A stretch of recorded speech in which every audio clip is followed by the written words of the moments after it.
মাত্র 4টি উপকরণ হলেই কিন্তু খুব সহজে আপনারা এভাবে ডিমের তৈরি হালুয়া বানিয়ে নিতে পারবেন। এই হালুয়াটি বানাতে খুব বেশি সময়ও লাগে না, খুবই ঝটপট হালুয়াটি বানানো যায়। আর হালুয়াটি বানিয়ে যে কাউকে খাওয়াবেন সে কিন্তু বিশ্বাসই করবে না এটা যে ডিমের হালুয়া, মনে হবে যে না সুজির হালুয়া খাইয়েছেন। তো সেই রেসিপিটি আজকে আমি আপনাদের সাথে শেয়ার করব। আশা করব আমার আজকের রেসিপি আপনাদের কাছে অনেক ভালো লাগবে। তাহলে চলুন কথা না বাড়িয়ে রেসিপিতে চলে যাচ্ছি। প্রিয় দর্শক, আসসালামু আলাইকুম। ডিমের হালুয়া তৈরি করার জন্য প্রথমে আমি এখানে 3টি ডিম নিয়ে নিচ্ছি। আমি 3টি ডিম দিয়ে আজকে এই হালুয়াটি তৈরি করব। আপনারা চাইলে ডিমের পরিমাণটি আরও বাড়িয়েও দিতে পারেন, তবে আমার কাছে মনে হয় ডিমের পরিমাণটা একটু বাড়িয়ে দেওয়াই ভালো, কারণ এই হালুয়াটা খেতে এত ভালো লাগে যে আপনি নিজেই হয়তো ভাগে কম পাবেন। চিনি দিয়ে দিচ্ছি হাফ কাপ। চিনির পরিমাণটা আমি আমার স্বাদ মতো দিয়েছি, আপনারা চাইলে বাড়িয়ে অথবা কমিয়েও দিতে পারেন, তবে এই 3টি ডিমের জন্য হাফ কাপ চিনি একেবারে পারফেক্ট মিষ্টি ছিল।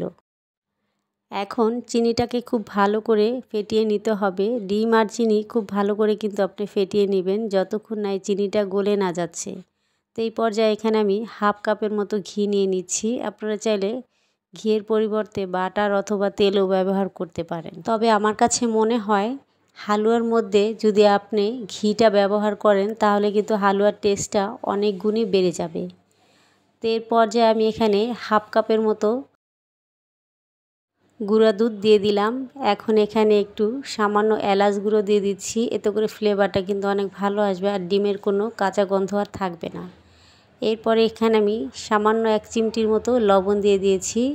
তো মিষ্টি খাবারে যারা লবণ পছন্দ না করেন তারা চাইলে স্কিপ করতে পারেন, তবে আমার কাছে মনে হয় মিষ্টির মধ্যে লবণটা দিলে মিষ্টির ব্যালেন্সটা ঠিক থাকে।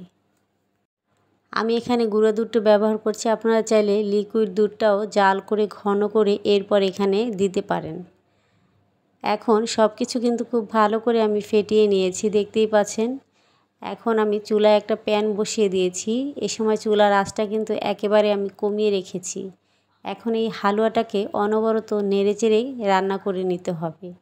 তো চুলার আঁচটা খুব বেশি বাড়াতে যাবেন না, একেবারে অল্প আঁচে এই রান্নাটা আপনি করে নেবেন, খুব বেশি জাল দিয়ে এই রান্নাটা করতে যাবেন না। তো এভাবে কিন্তু অনবরত নেড়েচেড়ে যেতে হবে।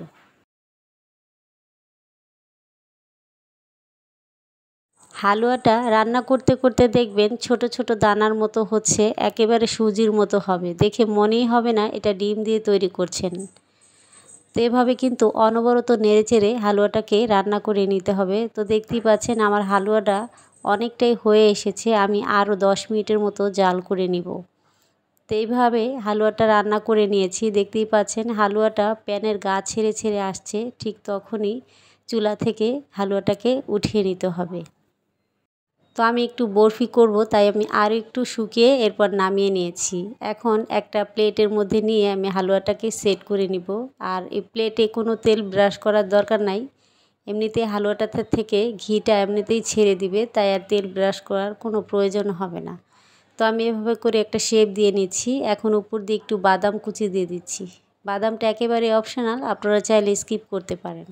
বাদামগুলো দিয়ে একটু চেপে দিতে হবে, তাহলে বাদামগুলো খুব ভালোভাবে সেট হয়ে যাবে। এরপর আমি আধা ঘন্টার মতো রেখে দিব, ঠান্ডা হলে এরপর আপনাদের সাথে কেটে শেয়ার করব।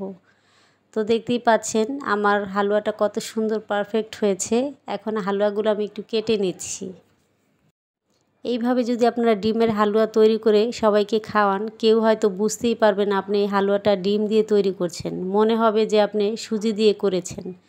তো এই হালুয়াটা এত খেতে ভালো হয়, একবার ট্রাই না করলে বুঝতেই পারবেন না।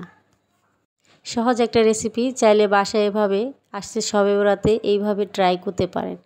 তো আশা করব রেসিপিটি ভালো লেগেছে। ভালো লেগে থাকলে অবশ্যই লাইক কমেন্ট শেয়ার করবেন, আর আমার চ্যানেলটি সাবস্ক্রাইব করার অনুরোধ রইল। তবে আজকের মতো এখানে বিদায় নিব। সবাই অনেক বেশি ভালো থাকবেন, সুস্থ থাকবেন। আল্লাহ হাফেজ।